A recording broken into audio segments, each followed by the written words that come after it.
Hi, thanks for joining me for another video here at the UX Coach. Today I wanted to talk about something which I would imagine that a lot of us are having some issues with at the moment, and that's our emotions and how these things can affect us, particularly in the world that we now live in and the situations that we are facing with work, and how we might be able to address some of those things in order for us to be able to find actions to move forward.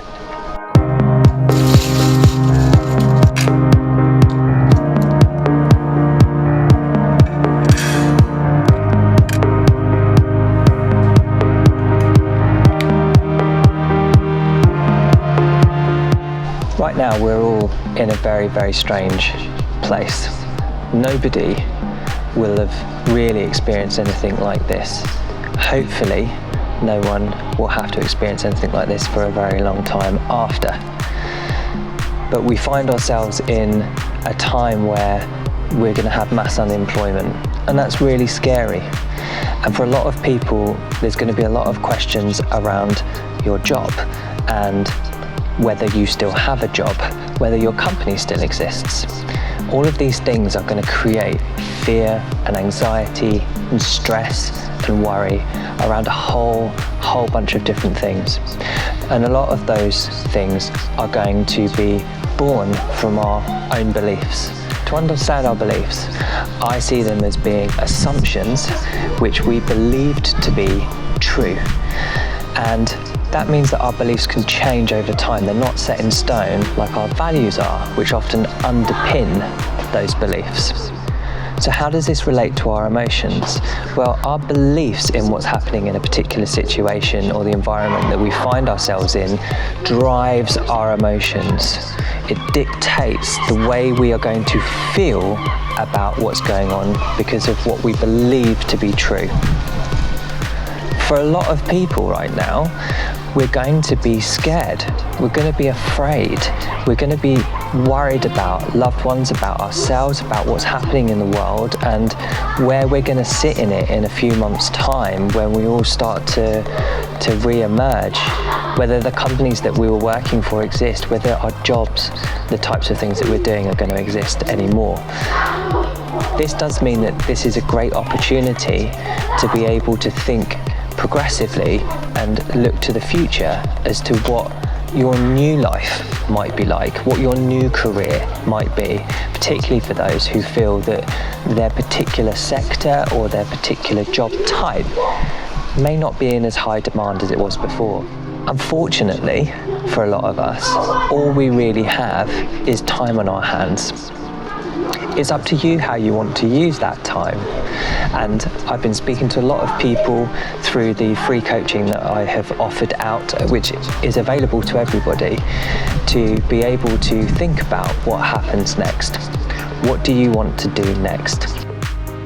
The way in which you think about those things, the beliefs that you hold as to what is coming up, what is happening right now, will affect the emotional state that you put yourself in.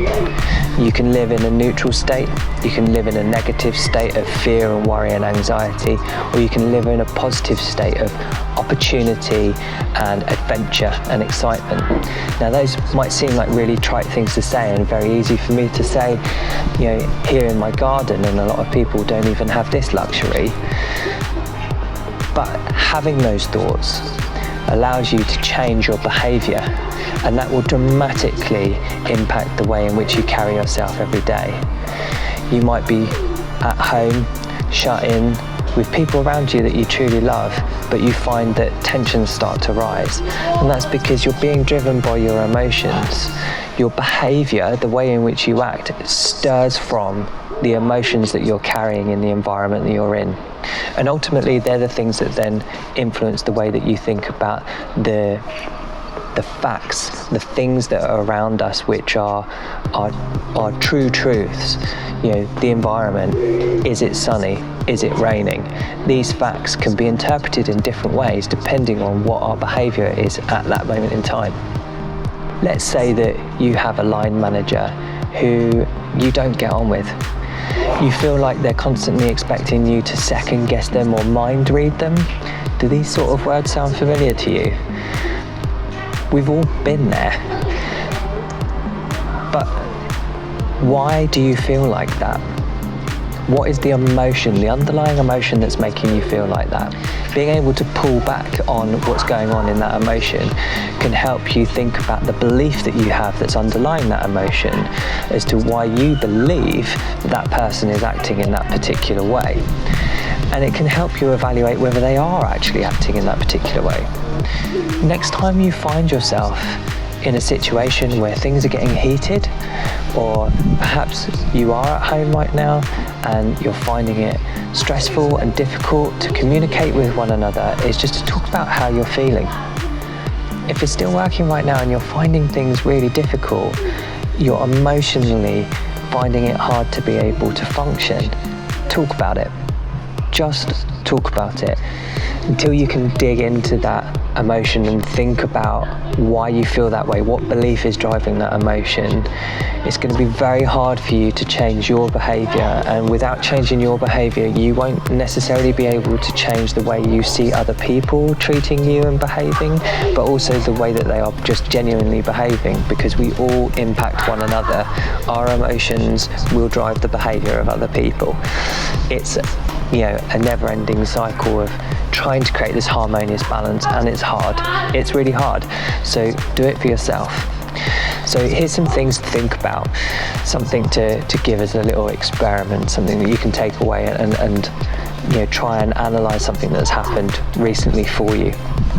Think about a time where you have become overly emotional, or what someone else might consider to be overly emotional, you might not. Or when you've become aware of feeling uncomfortable, maybe you felt anxious, maybe you felt like you wanted to escape. And start working back through that of, why do you think that happened? What do you believe was going on at that point in time? Do you think that that belief is true? What are the other things that might have been going on at that point in time? If there was someone else involved, what might have been going on for them? See if you can do this and then relate it to the way in which you behaved within that particular situation, and use that opportunity to consider how you might address that the next time it comes around. So I hope you found this helpful. With a bit of luck, I'll be able to do a few more of these over the coming months. And as I said before, I'm going to continue this process for at least the duration of this lockdown. Who knows, it may be indefinite, to offer free coaching for anyone who is looking to understand how they can work on their career progress, work on their performance at work, or just understand what to do next. See you soon.